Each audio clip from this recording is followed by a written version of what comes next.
여러분, 우리도 집 살 수 있습니다. 안녕하세요. 부동산 사기 당했던 경입니다. 네, 일요일 뉴스를 한번 보겠습니다. 자, 대출 규제 완화에도 7월을 DSR 규제를 강화를 시행한다고 합니다.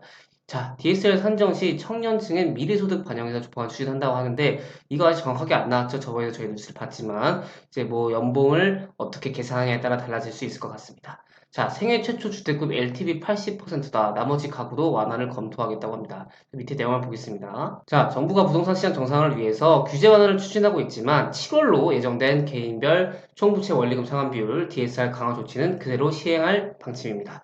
그래서 이 LTV가 더불어 DSR 규제까지 완화할 경우에는 이거 다 빚더미 해가지고 나라 망할 수도 있다. 그래서 가계부채 뇌관을 건드릴 수 있기 때문에 DSR은 유지를 하되 뭐 예전에 보니까 뭐 40년 만기, 50년 만기 이렇게 대출을 해준다는 말이 있었는데 뭐 노예가 된다, 뭐 나라 망한다, 부동산 떡락할 거다 그러시는 분들은 관심 없으시면 안 사시면 되는 것 같습니다. 자, 그래서 15일 이 금융위원회 등 정부처는 오는 7월부터 DSR 규제 대상을 총 대출액 1억 원 차주로 확대하는 조치를 예정대로 실시할 계획이라고 합니다. 자, 새 정부가 들어서면서 DSR 완화를 하거나 강화하지 않을 것이라는 전망이 제기됐는데 하지만 정부는 지난 10월 말 발표했던 7월 DSR 규제 강화를 그대로 시행하기로 했습니다. 그래서 DSR 규제는 자, 올해 22년도 01월부터는 총 대출액이 2억 원을 넘는 사람들이 대상이 됐었어요. 그래서 은행권이 40%, 제2금융권 50%죠. 그래서 DSR 규제는 원래 계획대로 하면 풀지 않는다는 게 정부의 기본 입장이면서 요 그대로 가면 된다고 합니다. 자, 그래서 예전에도 이거 제가 한번 올려드릴 건데 한번 볼게요. 2, 3단계 조기 시행이에요. 자, 2단계를 지금 실행 중이죠. 원래 22년 7월도였는데 1월부터 시행하고 있고, 자, 3단계가 중요하죠. 3단계가 23년 7월에서 22년 7월, 올해 7월로 1년이나 앞당겨졌어요.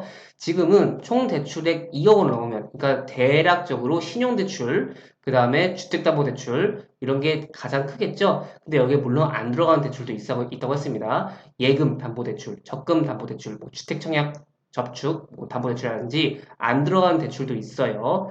그리고 이게 지금 7월에는 1억 원을 넣으면 예, 다 여기 40%너 규제 대상이겠다 이 얘기입니다. 아, 솔직히 총 대출액 1억 원 넘는 사람들을 대상으로 한다면 거의 대부분이 들어가지 않을까 싶어요. 그러면 아, 나는 이거 진짜 걱정 안 할래. 내 집 뭐 이거 빚더미 안기 싫다 그러신 분들은 전월세를 사시면 됩니다. 전월세를 사시는데 이거에 대한 뭐 큰 스트레스가 없으시다면 네, 전월세를 사시면 될 것 같고요. 그래서 대출받는 대출 이용자를 볼게요.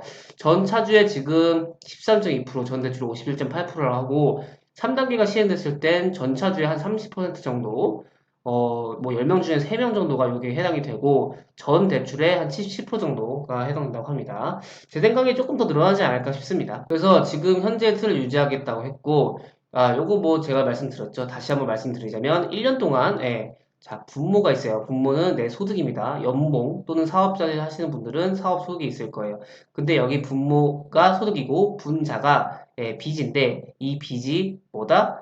원금과 이자가 같이 들어가요. 1년에 원금과 이자. 그러면 만약에 내가 연봉이 5천만 원이에요. 근데 지금 1년에 지금 내가 원리금이 2,500만 원 나는 것 같아요. 한 달에 이거 12로 나누면 2,500만 원을 12로 나누면 한 달에 거의 200만 원 정도 나가는데 그렇게 되면 지금 이거 100% 하면 얼마예요? 딱 50%네요. 절반이니까.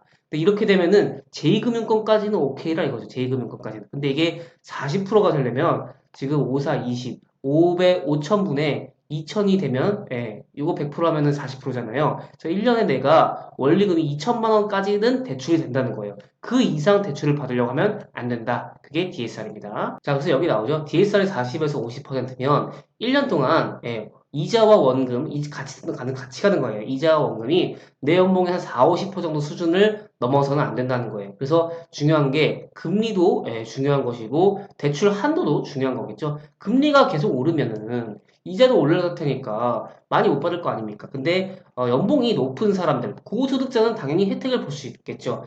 LTV는 올렸어요. LTV는 막 무슨 80% 올렸는데 DSR은 그대로 간다. 그럼 연봉 낮은 사람만 손해인 겁니다. 그래서 새 정부는 DSR 산정 시 청년층의 미래소득 반영을 활성화하기로 했습니다. 그래서 이제 DSR 소득 계산 방식의 변경과 더불어서 장래소득을 인정 기준을 적극적으로 활용하는 방향이 고려되고 있는데 만약에 기존에는 대출을 30년짜리 받겠다. 그러면 20대 소득과 50대 소득을 이제 직선으로 연결했다고 합니다.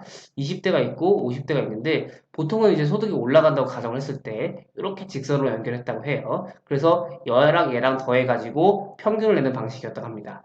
근데 하지만 이거를 곡선으로 연결해서 장래소득 증가율을 높이는 방안이 유력하다.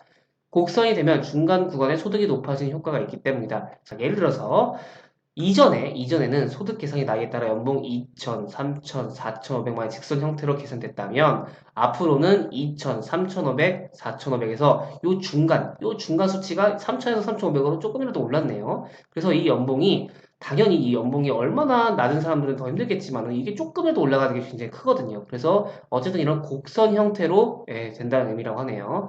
그래서 이 은행연합회 모범 기준에는 장래소득 인정 기준이라는 게 있는데 그동안 금융당국의 강력한 대출 총량 규제로 대출을 줄여야 하는 은행들은 이를 활용할 이유가 없었다고 합니다. 대출 수요가 많을 때는 은행이 장래소득 기준을 이용할 필요가 없었다. 하지만 이제는 좀 대출이 줄어들고 있어가지고 은행들이 이 기준의 이용을 활성화하도록 당국이 유도한 걸로 알고 있다고 전했습니다. 그래서 생애 최초 주택 구입을 제외한 나머지 가구의 LTV는 지역에 무관하게 70%로 단일화하며 다주택자 LTV를 기존 규제 지역에서 0%에서 3, 40% 완화하는 방안도 고려되고 있다고 합니다. 이 밖에 주택연금 대상자도 확대될 전망이라고 하네요. 그래서 일반형 주택연금 가입 대상 주택가격 기준을 현재 시가 공시가 9억 원에서 12억 원으로 그리고 우대형 주택연금은 시가 1억 5천에서 시가 2억 원으로 완화하는 방안이 추진된다고 하네요. 그래서 지금 여러분들이 생각하셔야 될 게 LTV가 뭐 80% 해준다고 10억짜리 집을 8억 대출받는 게 아니라 DSR, 내 연봉이 얼마가 되느냐도 중요하다고 했다. 이렇게 보시면 될 것 같고요. 지금 앞으로도 계속해서 금리는 올라가고, 가계대출, 뭐 대출 많아가지고, 이제 나라 빚도 2천조다, 뭐 사업, 이렇게 얘기가 나오기 때문에, 조금 무리하는 선에서는 조금 조심하셔야 될 것 같고, 이제 조금 진짜 실수요자 혜택을 나 무조건 받아야겠다 하시는 분들은 조금 기다려 보면서 이 혜택을 또 받을 수 있는 방안을 찾아보시면 좋을 것 같습니다. 그래서 같이 한번 공부해보고 한번 뉴스도 리뷰해 보면서 대책을 조금 짜면은 아무래도 대책 없이 그냥 기다리는 것보다 나을 것 같습니다. 네, 오늘은 여기까지 진행하도록 하겠고요. 조금이라도 도움이 되셨다면 좋아요나 부탁드리겠습니다. 제작의 큰 힘이 됩니다. 그러면 일요일 오후 잘 보내시고 다음 월요일부터 또 힘내시기 바라겠습니다. 그러면 다음 주에 뵐게요. 여러분 안녕.